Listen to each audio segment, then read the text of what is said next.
All right, hey everyone. Please confirm in the chat that you can see and hear me. I'm going to remove the focus from the presentation so you can actually see my face. So yeah, please just confirm, and then we'll get started. People are still trickling in. So far, 55 people signed up for this. And so generally these investor events are much smaller than the general events, but people are still joining. So we're going to start in a minute. Encourage everyone. This is your chance to write and introduce yourself in the chat. So we asked some questions in the top of the chat, like where are you joining from? What do you do? Why are you here? Would love to hear, what attracted you to this, and what's your favorite fruit is just a fun question, because I read a study recently about how the easiest question you can ask a person to start creating empathy for them is, what's your favorite piece of fruit? What's your favorite fruit?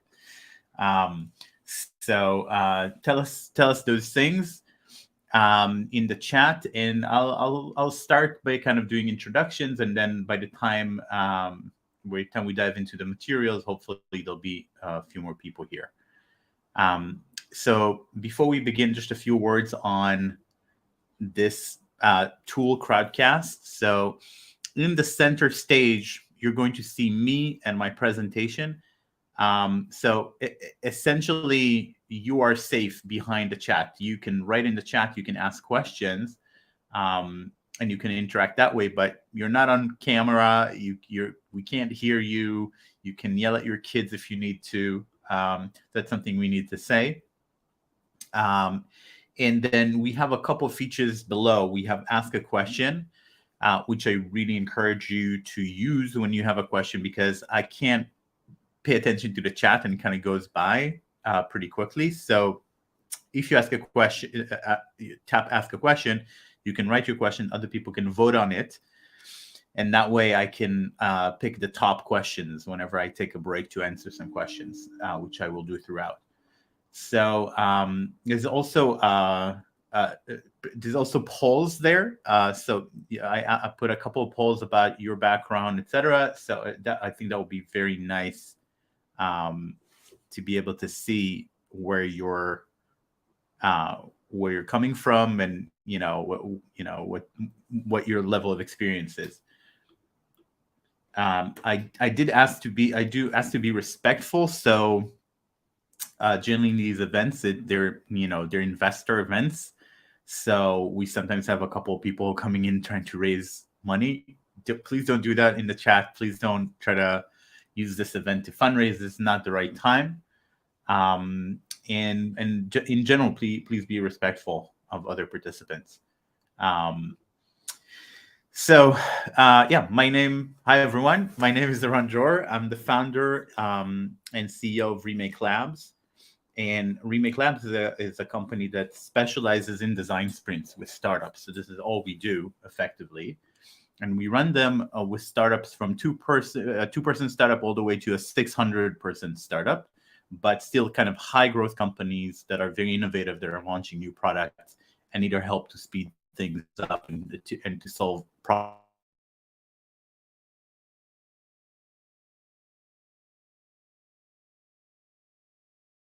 I also published this book a few years ago. I don't know if you can see it clearly, but it's the Book of Hard Truths, 16 Facts of Life We Should Learn to Accept. And I don't know if you can read it, but it says, you're going to die. This is truth number one. So this is type of honesty that I try to bring into all of our consulting gigs and all of our engagements. This article I published a few years ago was also one of the most shared articles of that year in entrepreneur.com, which is an entrepreneurship magazine about the 6 hard truths of entrepreneurship. And I recently finished on the side a master's degree in Buddhist philosophy, where I combined questions of AI safety and how to keep AI safe and beneficial with Buddhist philosophy. So just so you know that I'm strange and I have a lot of strange ideas and occupations. This is our podcast. You can find it and play it on all of the essentially every podcasting app. You can find it on remakepod.org. This is a design. Our tagline is Design Systems and Society. So actually, episode 4 of the podcast was with Jake Knapp, who's one of the creators of the Design Sprint. And next week we have another. I believe next week is another episode coming out with John Zaratsky, who not only is a co-creator of the Sprint with Jake and a co-author of the book, but has recently launched a VC firm called Character.vc, which employs design sprints with all of their startups. So we talk about that. So if you're interested in design and how design affects risk management and investment, and how design and funding can work side by side, I think next week will be a very interesting episode. So I encourage you to go into these apps and follow us. We have every week a new thinker, entrepreneur, designer. Essentially, it's free, and essentially this is one of my main goals with these events. Is I do a lot of these free events, hoping that more people will join the community and will follow the podcast, because I think we're creating really great content. But today I'm representing Remake Labs, which is our agency, our design agency, and you can see from our homepage that sprints are at this very center, right? Sprint for better products. So today we have 1 hour, around 1 hour, and we are going to cover 2 main things. By the way, so I noticed Andre is saying he's losing video intermittently. Is that true for anyone else? Please confirm if you're also having video issues. If not, Andre, I apologize. And then this will be available as a recording at the end of the event in the same link, so you can go back and check what you missed. So we're going to cover 2. So we have about 1 hour, and we're going to cover 2 things. The number one thing is, what's a design sprint? I'm going to give you the details and kind of the background, and help you understand what it's good for. And then sprints in early stage investing is the second thing we'll cover. So before we dive in, I'll just say a few words on focus. So this is the second book from Jake Knapp and John Zaratsky, somewhere behind me. Let me see if I can find it. Yep. It's like right here. And essentially they take the idea of the sprint and how effective it is by just focusing on this one problem throughout the week, and they try to expand it to everyday life and everyday work. And I'm just mentioning it here because I think this is a pretty dense topic. It's a pretty dense webinar. I know a lot of us are still working from home and might be in kind of distracting circumstances. So I'm just saying, if you're able to focus, I think you'll gain more from this particular podcast. It's not fluffy. It's pretty dense. So that's now that's being said, final expectation management piece here. Don't expect to, of course, know how to run design sprints. At the end of this, we do like a bootcamp that's at least 2 days long to teach people how to run design sprints. Really this is geared towards investors, to help them understand how they can integrate design sprints into their funding process. I actually see it as like a half design, half due diligence in terms of the process, because you're not just designing, you're first talking to experts and doing some market research and looking at other product capabilities, that's what's out there. So there's a lot of due diligence there. And then at the end with your prototype, you're also doing validation. So there's more due diligence there. So I think it's kind of very powerful as a due diligence and de-risking tool. So now is the time to say what is a design sprint, right? So design sprint is defined as a 5-day process developed at Google Ventures, which allows 3 to 10 people to solve large problems and test new ideas together. And I emphasize the together here because I really think creating the right mind melt between these different experts, there's people with different forms of expertise, and yet they go through this process together. And instead of just arguing forever or just caving into hierarchy and authority, they're able to think together really effectively, and that's what makes the solutions better. That's what makes the success of these sprints, I think, a lot higher than just putting a group of people in a company, in a conference room. So basically, the arc of this is we go from an idea through a series of steps to a prototype to a session, a user testing, a whole day of user testing at the end, and all of this arc is 5 days long. This image kind of highlights it a little bit more in detail. So you have like a day for research and discovery, a way for sketching and ideation, a way for decision making and convergence, a day for prototyping, and then a day for validation. So this is what a sprint looks like in the pre-COVID days. We're standing, breathing each other's air, showing apps to each other, like actually in person. And over, the COVID period, obviously a lot of our sprints migrated online, not all of them, but a lot of them. And we're using Miro, and we've used other tools as well to create this kind of online space where you can actually go from exercise to exercise in a shared collaborative space. So it started Google with Jake Knapp.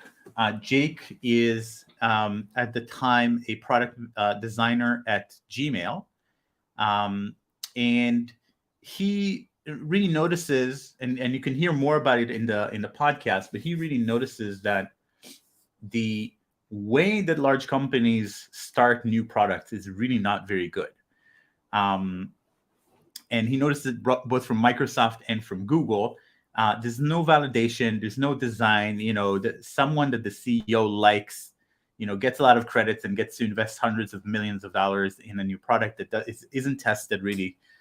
And so the story goes that that there was a kind of a skunk work project inside of Google, like a 20% time project called Google Hangout, which was this idea that you could meet in the browser and you can share a link with someone and they could join the meeting, and it would kind of feel like just a normal hangout where you can talk to each other right in the browser, which was a radical idea back then. And people within Google really wanted to work on it, but since management wasn't bought in, it wasn't getting traction. And so at some point, Jake had enough, and he decided to fly over to Stockholm, where the tech team that was working on this was, cleared his entire week to be with them. They cleared their entire week to be with him because of this trip. And at the end of that week of working together, they already had a working version of Google Hangouts working. And from that moment on, traction was unstoppable. People inside of Google started using it. It got the support, eventually launched. And of course, today it's called Google Meet, and a lot of people use it. And can you imagine Google arriving at COVID without an alternative to Zoom, right? Or to Microsoft Teams. So it really made him think, and he started creating, with the permission of the head of design at Google at the time, this ideal first week for a product, a week that will really include all of the best practices from the world of research, decision making, sketching, ideating, divergent and convergent thinking, and eventually prototyping and testing. And so that's what he did. And they ran this across about 100 different projects at Google. So you can imagine everything that Google does today, from ads to Chrome to Android to the Google Suites Marketplace, Google Docs, Gmail, so many products, search, of course, were running design sprints. And at the time, there weren't that many designers inside of Google. So this was really a precious commodity inside of Google. And lo and behold, you can invite Jake's team, they could run a sprint in 5 days, and you already had like a really nice idea of where to take this next in terms of design.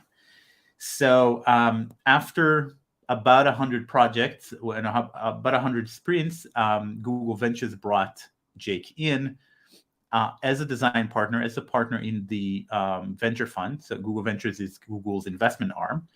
And they kept improving the sprints and improving it specifically for better fit with startups. So better for due diligence, better for de-risking, identifying your core assumptions and testing them. And so it became standard practice to run these design sprints. And they ran them with about 150 startups, including many famous ones at critical moments like Slack, Medium, Blue Bottle Coffee, Nest. And you think there's endless number of stories inside of the book. And really, it worked really well. So the outcomes really strong. There's a story about a series of sprint with Slack, where Slack was at a critical moment where it was trying to understand how to appeal to non-techie company clients, and they worked really hard on this onboarding problem and education problem, and ran a couple of sprints and compared the solutions. And at the end, they really figured it out, and you can see a hockey stick begin to form in the growth of Slack, because from then on, non-techie companies got it and knew how to use it. So it worked really well. So in 2016, they published a book about it with a lot of, I'll show you kind of here, but it's like a lot of really nice, it's divided into days. They have like all these exercises and sketches, and it's full of real stories from different startups. And so this book became a bestseller, and it made a big impact. So if we look at the companies that I keep hearing of new companies that are running sprints today. So it's not only the usual suspects like Google, Facebook, Microsoft, and Slack and Netflix. It's also a company like Nestle, a company like Wells Fargo, which is a bank, right? And Lego. Lego now starts every new product with a design sprint. So even a company that makes physical toys works in design sprints. So something really interesting is happening, and all of these large consultants like McKinsey, EY, Deloitte, and IDEO, which is a legendary design company, all started offering design sprint services.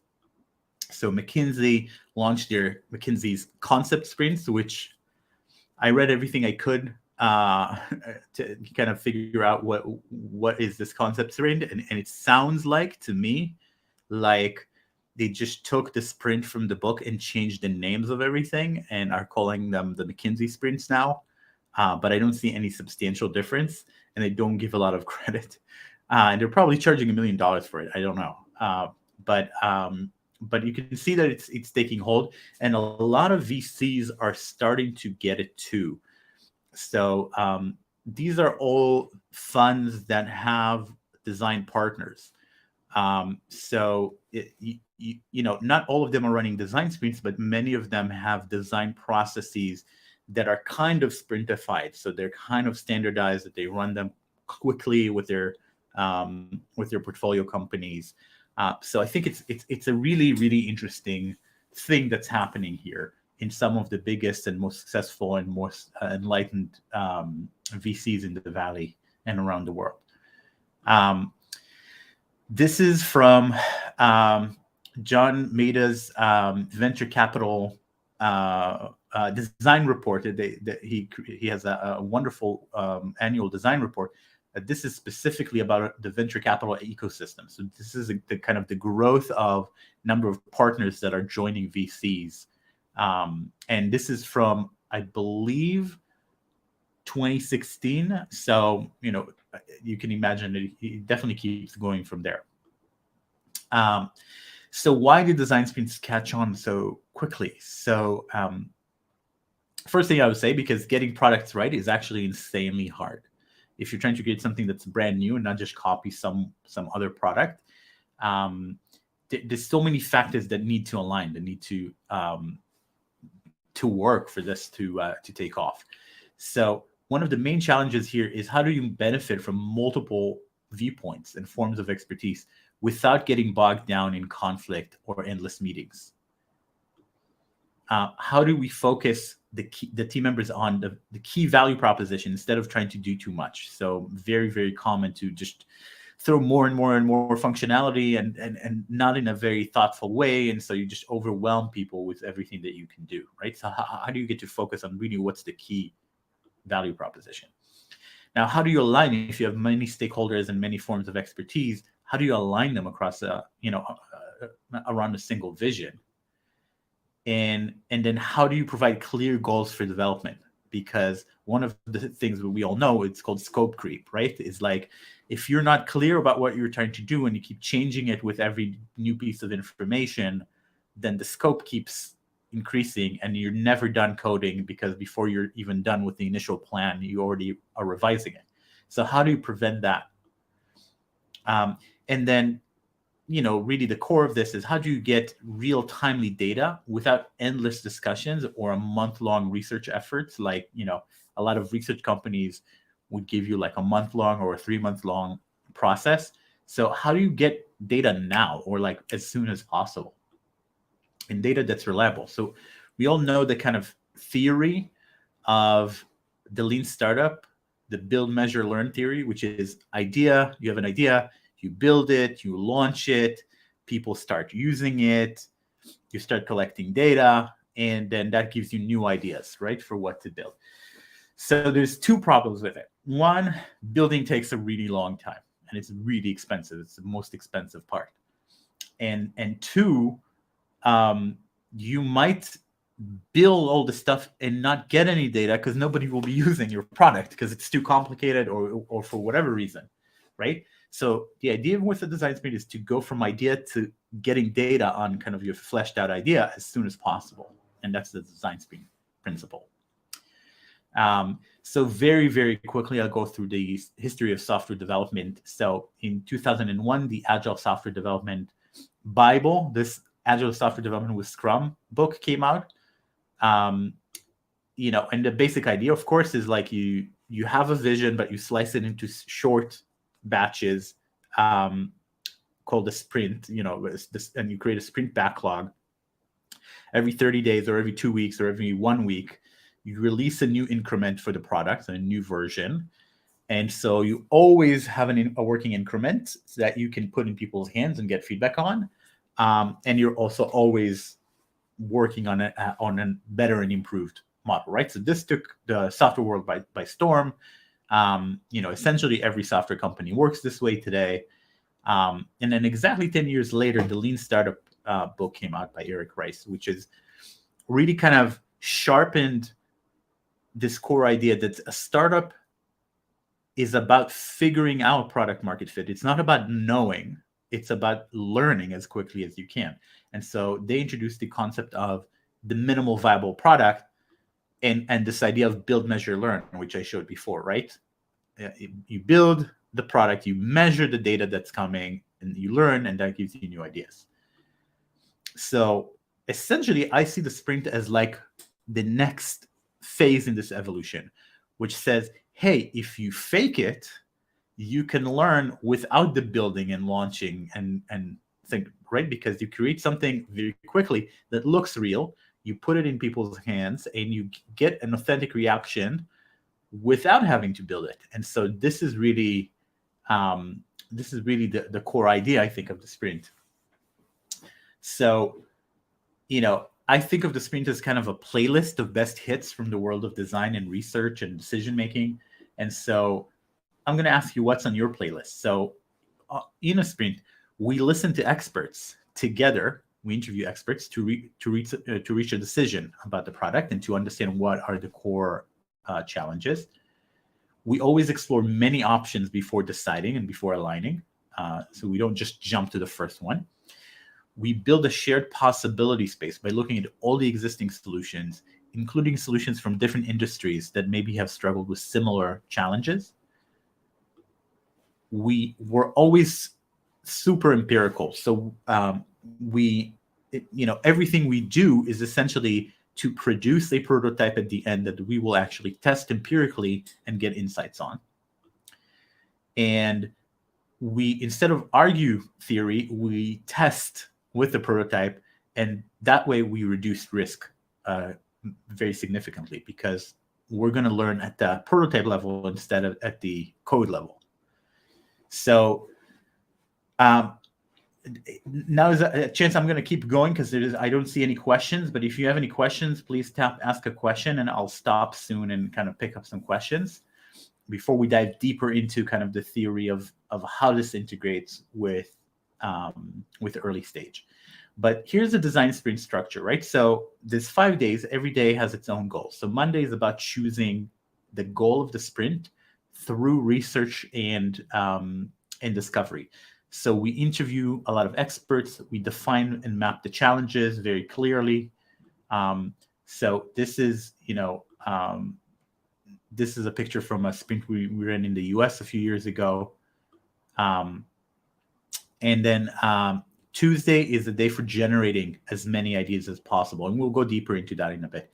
But we generate as many ideas as possible by doing these short demos of other products. So we call them lightning demos. So we do often 30 different products that we look at. And then we all start sketching our own ideas for how to solve this. So this is from a sprint we did a few years ago in London. And you can sort of see what it's like to sketch and research. And then Wednesday is a day of convergence. So we put all of the ideas up there. We vote on them. We discuss them. We start narrowing down and converging through like a very systemic way of discussing and making decisions. And then at the end, we create a storyboard of very detailed wireframes for the prototype. So this is a day of tough decisions. And then this is what it might look like. And then Thursday is a full day of prototyping. So morning till evening, we already have the wireframe. So everything is already decided. It's just on making it real and clickable and interactive. And sometimes we use effects. Like I spent like an hour just hacking the last paints we did recently, just hacking Figma to be able to create like a card swipe experience like Tinder. So I was able to do it. So we had a like kind of a Tinder experience where you can swipe right or left, and it worked beautifully. Not a single line of code. And so we actually gave the user the experience of swiping through this stack, and we got a lot of feedback for it. So I don't know if you can see this, but these prototypes today are super realistic. So this is a prototype made with InVision, which is one of the top most popular prototyping tools. It's really hard to, and whether it's an app or like a web app or another type of software, it's really, really super easy to create a realistic feel that will get authentic reactions from people. And that's really the core idea here. So we have a couple of principles here. We want to be as realistic as possible, but focus primarily on the requirements of the test. Right? So we want to remember the validation question that we're trying to answer. And principle 2 is you can prototype almost anything. So all of these products here were products of a design sprint. So you can absolutely, with a little bit of creativity, prototype hardware, even prototype like a candy bar. And so a couple of examples here. So this is from a sprint we did in London a few years ago. This is a self-help app with like top self-help authors. You can have mini courses and then also tracking tools that kind of help you track your wellness. So that's a result of a sprint we did. This is a sprint we did in California, which is like an event management platform with live reports and about how people are spending in real time. So we did dashboard, we did like a reporting center, and a lot of that stuff we did in the sprint. This is an app for connecting landlords and renters around insurance, paying rent, filing maintenance requests, this kind of relationship app. So this is a sprint we did in New York a few years back. And also it has like a mobile component and a web component. And just to show you something completely different, this is from a sprint we did in Oxford at the Future of Humanity Institute, where we were sitting together with AI, machine learning, and governance experts from both Oxford and Cambridge to create a strategic role-playing game that will simulate the advance of AI over the next 20 to 50 years and help the policymakers start to understand the effects of AI on their job, essentially. So the amazing thing is, we created this game and these rules, and we wrote the booklet, and we created a map, and we created a technology tree of likely breakthroughs that are coming in AI, and the rules and everything was kind of in a physical box. And the amazing thing is, 3 months later, this was already played by generals at the Ministry of Defense of the UK. This was played at several of the biggest AI companies in the world. So this had immediate impact right after the sprint. And then Friday, final day of the sprint, is a full day of user testing. So we usually say it's going to end up being 5 to 10 users, depending on how easy it is to test and how easy it is to access them. So and how broad the reach is for the app. But these prototypes, we can send them as a link. So we do this remotely on Zoom. And you put something in their hand, and you sit and you observe them, and then you take notes on, their reactions. You can see kind of every person and then every feature, and we color code these notes. So we have like negative, red is negative, green is positive, and today we also use yellow for neutral. And we really start color coding and understanding what worked, what didn't work, and why. And then we also have 3 validation questions that we define on the first day that we then test on the final day with each person, so that we know, did we crack the 3 key validation pieces, the things we absolutely needed to get right for this to work. So this is the structure of the sprint once again. Of course, it's a little bit more complicated than that. There's about 20 plus exercises, and you have to kind of understand the detail of each one. But I think I think this gives you a good enough sense to understand what it is, right? So important lessons from Google Ventures. So these are a couple of top level lessons. So the first lesson is that the no code revolution changes everything. So, we used to have this principle of, the best, kind of the lean ideal and the agile idea was like, just write code and put it in people's hands, because that's the only way to get real data. It's just no longer true. If the data you care about is people's reaction, and do they like this? Do they understand how to use this? Do they want to buy it? Then you don't need code for it. That's just as simple as that. And so really the availability of really high quality prototyping tools and fast design and prototyping tools, including some codeless builders like Bravo Studio and Anima, is really changing everything. By the way, I think you heard my cat complaining at the door, but I hope she'll give up entering soon. So these are some no code or low code tools that you can use to prototype that really don't require any coding. Of course, you're going to have to write code at the end, but you can get authentic reactions without code, and that's really the important thing. Design is not how it looks and feels. Design is how it works, right? So this is a famous quote from Steve Jobs, and really this is another key piece of this, is like, when I look at design, the way I look at design is not at all about the look and feel, or maybe the graphic designer cares about the look and feel, but the bigger part of design is, does this align with what users need, want, and can understand and use, right?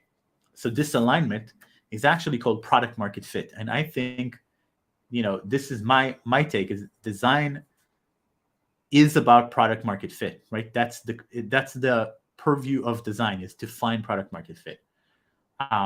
So, this is a quote from John Beda, who's a design partner at Kleiner Perkins.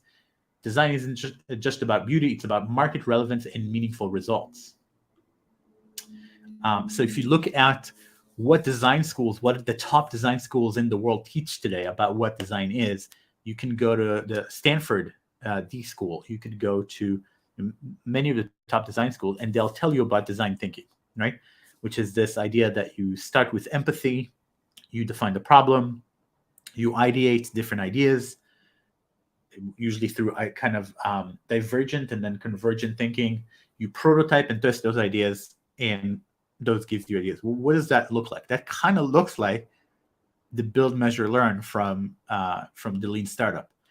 And so this is what design is. This is what designers, I'm not talking about visual designers who only learn about pixels. I'm talking about people who go to design schools or who have done design for a living. This is what they do. Like these are the books that they read about. These are the methodologies they're employing. And also this is who they are as people. This is what they care about, is to understand people and their needs and their, challenges and find a solution. And so again, I'll kind of reiterate, design is about product market fit. And you can understand that just by looking at what the most popular design books are. So this is again from Irene Au. This is just a story that I already told before about how GV helped Slack reach and sign up non-tech companies, right, through these sprints. So Irene Au is a design partner at Hosla Ventures, who's one of the kind of cutting edge, groundbreaking VCs in the Valley.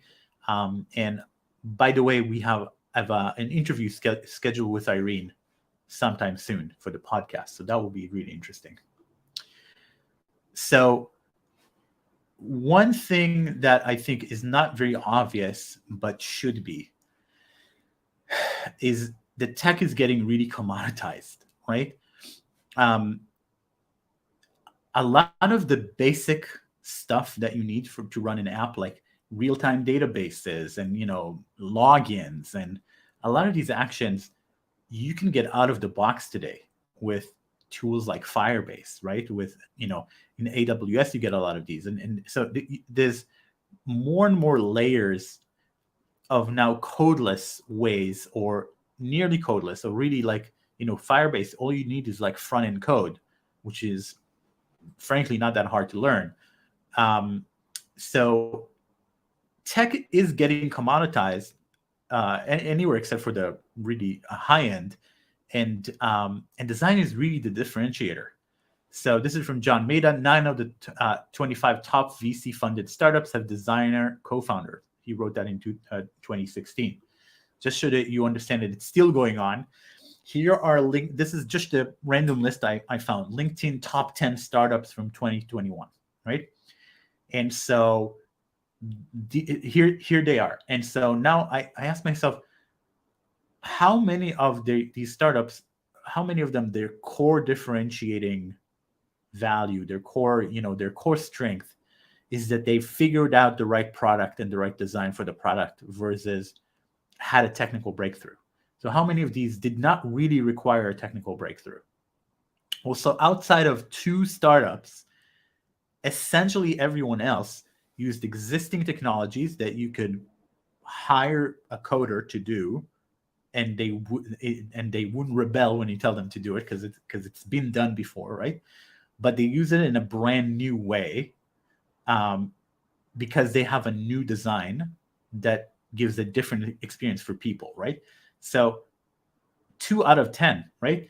And so this is where investors really need to understand that design is becoming more and more the differentiating factor and not tech.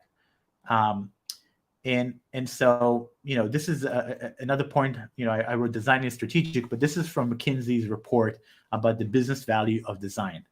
And so they looked at these companies, and they're showing, a return of almost double the returns, the ROI for investors, from companies that are similar in every way except, the higher ones are more design centric. So they invest more in design methodologies, in having a higher designer to developer ratio, in kind of putting design at the core of what they do, right? So same industry, similar size, similar technology, design is almost a 2x return, right? And you can download this report. I actually been sending it to some people because I really think it's like one of the least understood things still. And so this is from Gartner from a couple of years ago. 89% of companies believe that customer experience will be their primary basis for competition versus 36% 4 years ago. Again, tech is being commoditized. That's why, right? So, I spend a lot of time kind of picking the right tools for our business. And there's always like in almost every case, there's like between 5 and 50 tools that do what I need. But some just do it in a really clunky, unthoughtful way, and some are really well designed and do it in a great way. And guess which one I'll use, right? And which one can charge me a lot more. So this is just like experientially, I think it's true. So another point is that tech is still the largest expense for startups.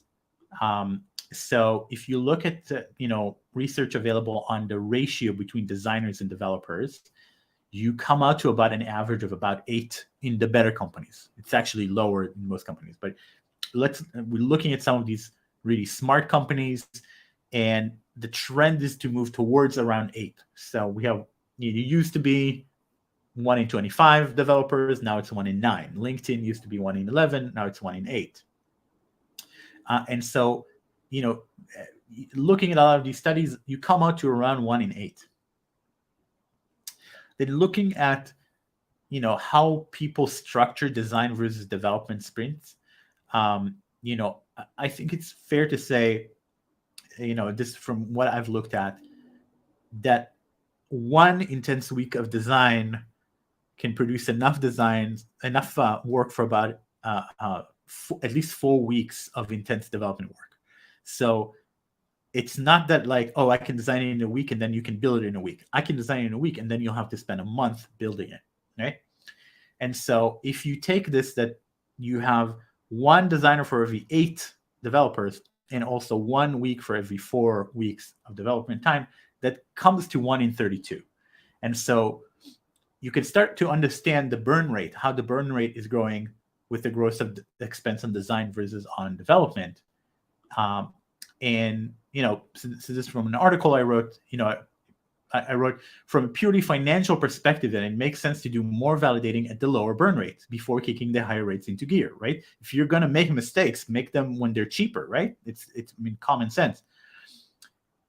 So designers can now create mock-ups that are nearly indistinguishable from the real thing, and they should, right?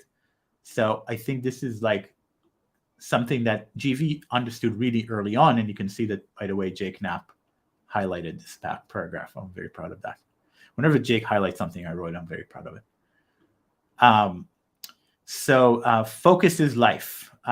So, we all know what it's like to try to do too much, right?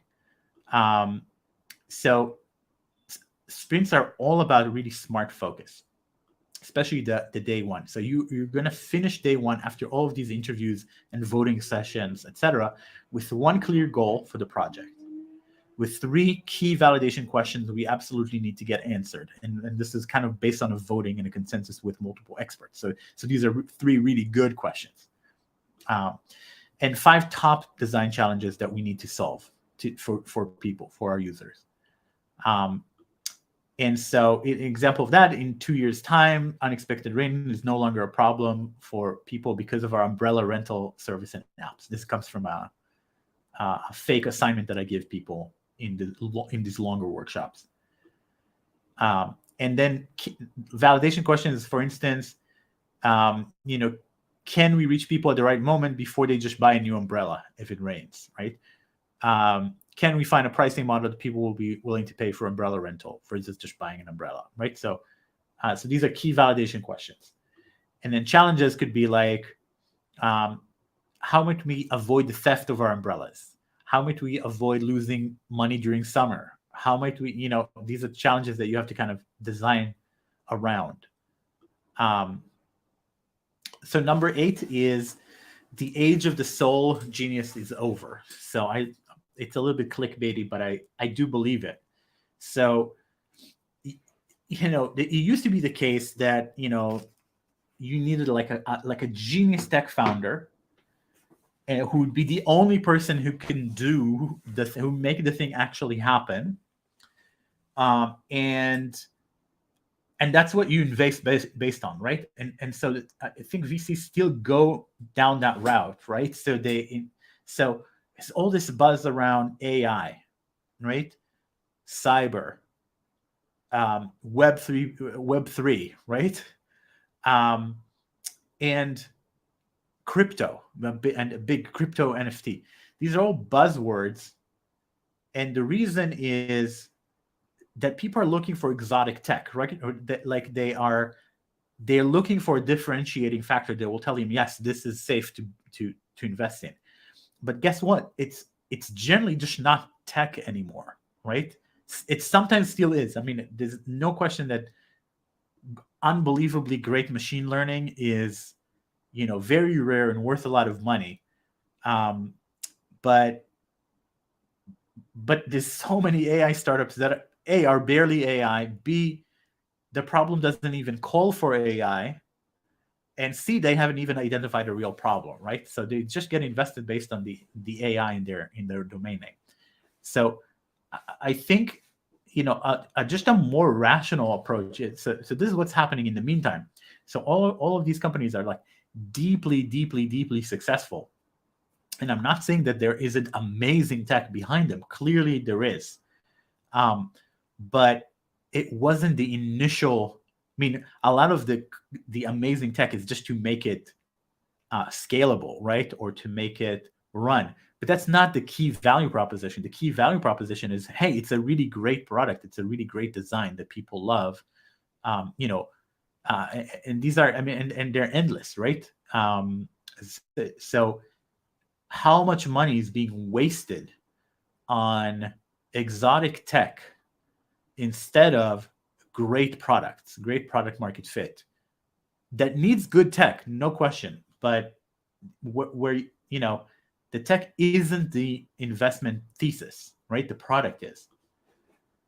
Then this is something for investors, and you probably know this kind of viscerally. You don't really know someone until you've been in the trenches with them, in the room where it happens, right?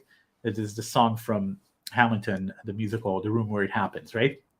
So when you go to lunch, when you as an investor go to lunch with an entrepreneur and they're on their best behavior and they really need your money, it's really hard to find the truth, the behind the scene truth of how they work and how they operate and how they think and what they're afraid of.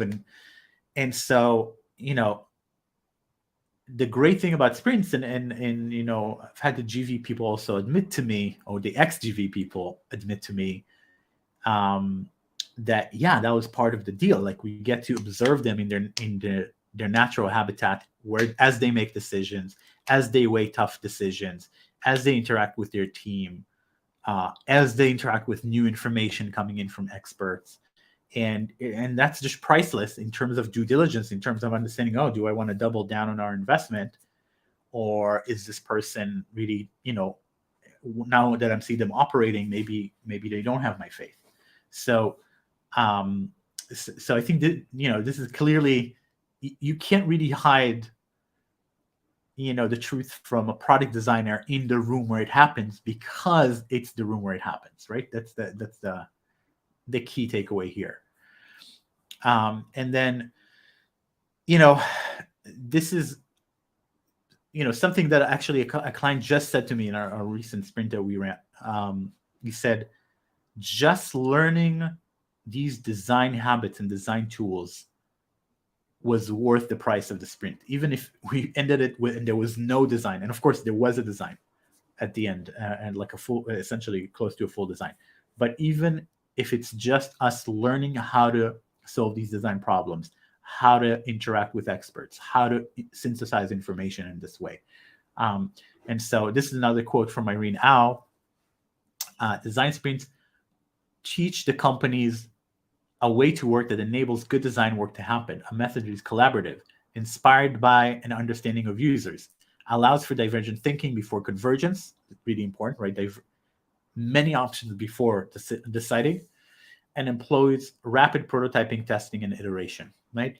And I think that's core to how the design sprint works, and it's a benefit of doing it. So essentially, you're learning good design by doing, right? And that's priceless. So you might ask, how can investors get involved with design sprints? There's many different options. So I think one clear option, which is ultimately what GV did, was they had an internal design team, right? They had a couple of, in fact, I think they had 3 partners who were designers from Google that would run these sprints with the portfolio companies. So that's easy, right?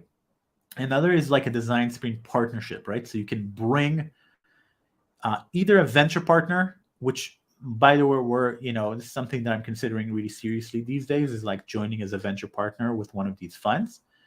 So either a venture partner or an agency or an advisor you trust that you can bring to your as an advisory, situation to a company and help them solve, like at a key moments, solve strategic design challenges.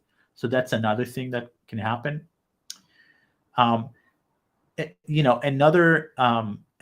way to think of this is as a due diligence. So you can meet with the entrepreneur, start a due diligence process, give them a free sprint as part of the due diligence process, and then run an investment round after you've done the validation sprint and there's sufficient validation. So, I think this would, might be a challenge because some of the most sought after startups are less likely to want to spend time with you before you invest in them. So these are the unicorns or the unicorns to be. But there's still, I think this is still the ideal model if you can run a sprint before you invest, because guess what? Sometimes you will decide to not invest after a sprint. Some other models. So, this is something that I've seen people discuss and think about, but this is still really early on, is to create a sprint round. So you say, okay, I'm very interested in giving you a seed round, but I will pay for a sprint first. So there's a mini round that then rolls into the next round. If we continue, but we run a sprint first. So this could happen at a pre-seed level where like you're still figuring out the product. It could happen at a seed level or later where you need to make a pivot or introduce a new onboarding system like Slack did. But these key moments, you're like, okay, let's do an advance on the round or a whole kind of middle round where we just pay enough for you to run a sprint. And then, of course, sprints can also be a great deal flow, right? So the sprint gives you a lot of validation data. So if I finish a sprint with a company and they are killing it, like the actual user tests are, through the roof, it seems like something that people would use, then that can become justification for a pre-seed or a seed round, depending on where they are. And venture studios, the venture builders are, this is the model that is my favorite. I actually think this is the model that makes the most sense for the industry. I'm waiting to see who makes it happen. I would love to be involved in making this happen, and I'm thinking about maybe starting a mini fund or venture studio. But essentially, you identify opportunities and think about the incredible thing that you can do here. You can really have experts in the field reporting opportunities to you in many different, industries. And then once you identify an opportunity, you run a design sprint on it, funded by the fund. So there's no entrepreneur. You run a design sprint, you validate it. If it validates, great. Users are saying, yes, please build this. I'll pay you money.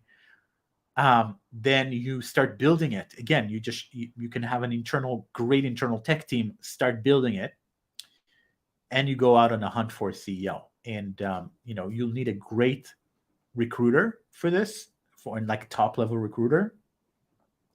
But at the end, the CEO can get a smaller part of the ownership, a great salary from day one, uh, and essentially the fund keeps a much bigger share of the company. So instead of having to have these ridiculous returns because they have such a small share, I think they'll be able to really launch a lot of these companies just make sense from day one. You take out a lot of the ego and um, kind of when you're dealing with an entrepreneur who's building their life's dream, it's a lot more they're a lot more attached and a lot more hard to direct. Um, so this is essentially it. I Before I dive into getting started, I want to encourage you to write any questions you have in the chat. I've been a pretty quiet crowd today, so uh, either write in the chat or write in under ask a questions, but allow me to answer any questions. And I'll say a few final things about how to get started. So getting started, and by the way, if you are somewhere else like LinkedIn, YouTube, or Facebook, I'm gonna check in a moment to see if there's any questions there, but I'm suspecting there won't be. So most of the interaction is gonna be here on Crowdcast. So Sprint Book. So I showed it before. I really, just buy it, right? Like this is a book that every startup person needs to have, and every investor needs to have. Um, and it's a fascinating read, and it's divided into days, and it's full of checklists and exercises and sketches from real sprints, right? So it's really an inspiring read. So I think just do yourself a favor. I'm not getting a cut of this, but do yourself a favor and buy the book. The second thing I will say is the GV website has a nice sprint section where you can kind of read and see some examples and watch some videos. And the book itself also has a website. I think I forgot to include it here, but it's thesprintbook.com. Also has some videos, some templates, so some great stuff. This is the Design and Venture Capital Report. So I cited from it a few times during this presentation from O'Reilly. And this is Irene Au, who used to be the head of design at Google and is now at Khosla Ventures as a design partners. And in a couple of weeks, I think she's going to be on our podcast. But talking about what it means to be a designer at a VC. And I think that connection is a lot more interesting than people give credit for. In fact, I'll quote from John Zaratsky's interview, which I think is coming out next week, where he said, I'm a designer. I love working on products. I think I'm pretty good with it.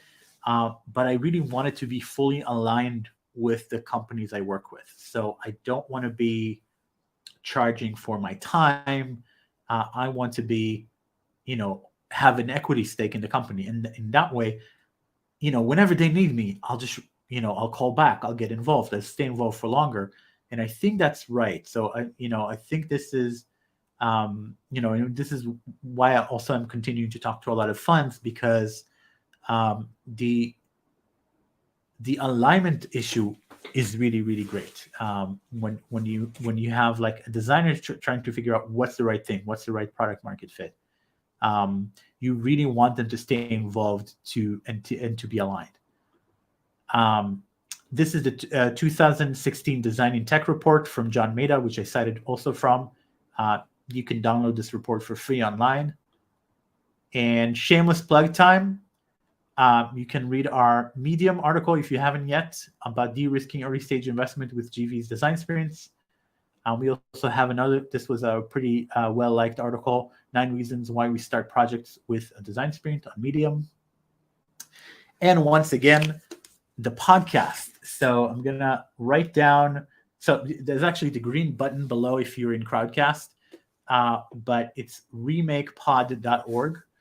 And really, honestly, I would say 50% of why I'm doing these webinars, I guess 50% is for clients, but at least 50% is I'm hoping that people will go and check out our free amazing content that's up there on the website. So we got to speak to many famous designers, famous authors, multiple best-selling authors, amazing entrepreneurs, amazing designers, amazing thinkers, researchers, of all types and industries.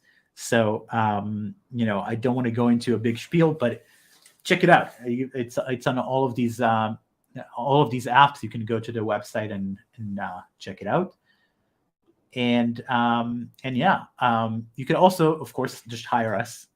And you can, first of all, I'll follow up with a few of you here, but you could feel free to schedule a call, and we'll talk if you feel like there's you could benefit from a sprint, and we can be helpful. So, no questions so far. So I'm gonna wait for a couple minutes and see if anybody's asking a question, and if not, then I'll let you all go. So I'm just gonna maybe play some music while I'm waiting. Let me see what I can do here.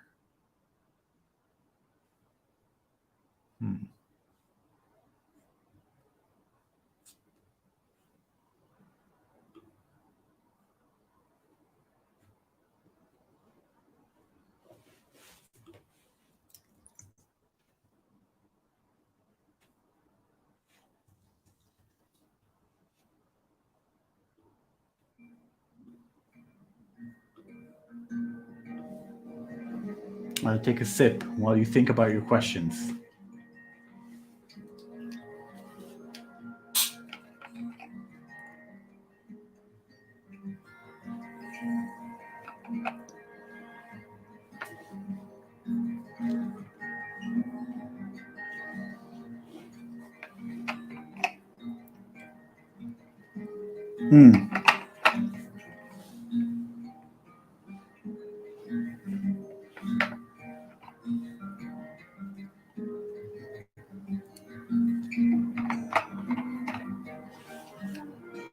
Okay, I'm seeing these questions coming. Wait for one more minute, and then I'll answer everything, and then we'll go our separate ways.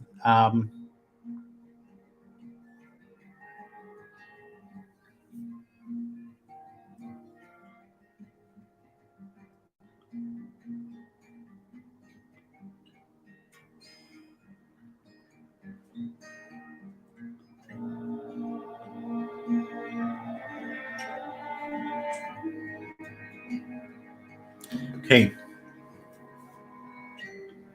So Sander, I'm gonna. I hope I'm saying this right. Maybe Sander. I'm going to try to answer your question. It's so pitfalls. So there are a couple of pitfalls. We have a way of dealing with some of them.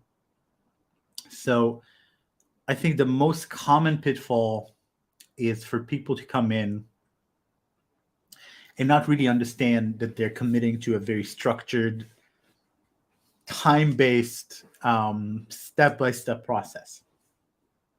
And so what we do now is we actually have it in our agreement that you agree to follow the outline of the process, follow the rules of the process, or we don't promise anything.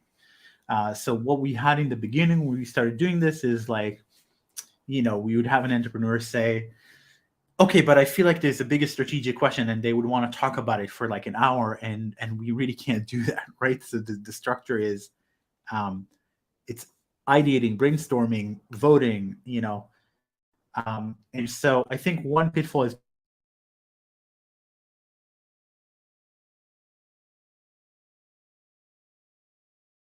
so I think that helps. Other pitfalls, there aren't that many. I think that you can have. So the process deals with a lot of use cases really effectively. So one sprint we had 4 people coming in, 4 decision makers coming in the sprint, and each of them had an entirely different vision of what this is. And I think a normal process would really have a problem with that and get stuck. But what was amazing about this is like we started by interviewing everybody, and including outside experts. And by the end, everybody had a 3D vision of like this challenge, and they understood each other much better because we interviewed each of them in turn. And so then alignment started to forge. But I would say ideally when you come in, you have to have not entirely different realms of visions for this. You need to kind of broadly know what you're trying to do. So that's one. Another pitfall is, I think, if you don't recruit the right people. So if we, this happened a couple times where we go into a sprint and there's like, yes, these are our internal experts, and we have like 8 people in the room, and then you start interviewing them and you understand that nobody knows anything about the market, right? Or that it's a brand new thing. So we now do a lot more prep on getting the right experts in the room, the right people in the room. And I don't just take it for granted when someone says to me, yeah, this person is an expert. I don't just take it for granted. I will dig deeper. I will say, okay, what do they know? What are they an expert in? How much experience do they have in this particular problem, this particular market? And if they don't, we now have recruiting partners that can come in and bring in really the top expert in the world to talk to us during the sprint. And sometimes I insist that that's necessary. So even though there's an extra cost involved in bringing in a top expert, sometimes it makes all the difference. So you absolutely want to do that. So that's another pitfall. I'm trying to think what else is like a pitfall. For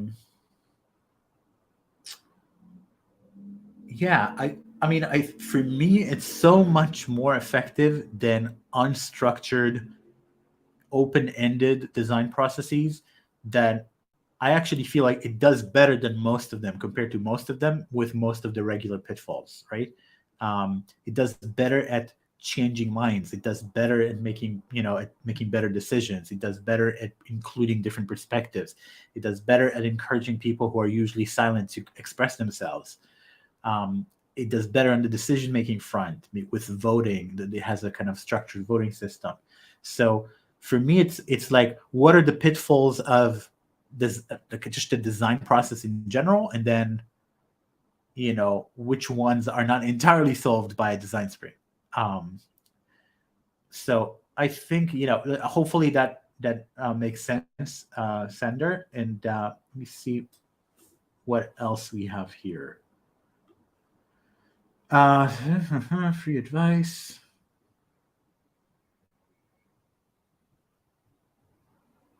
How would one employee design thinking for investing? So is this a question, Andre? I'm not sure I understand your intention here. So feel free to refine your question. In the meantime, everybody, one last chance for a question. If not, then I'm going to say thank you very much. And thank you for your time today. And, feel free to communicate with me as needed. We'll go deeper.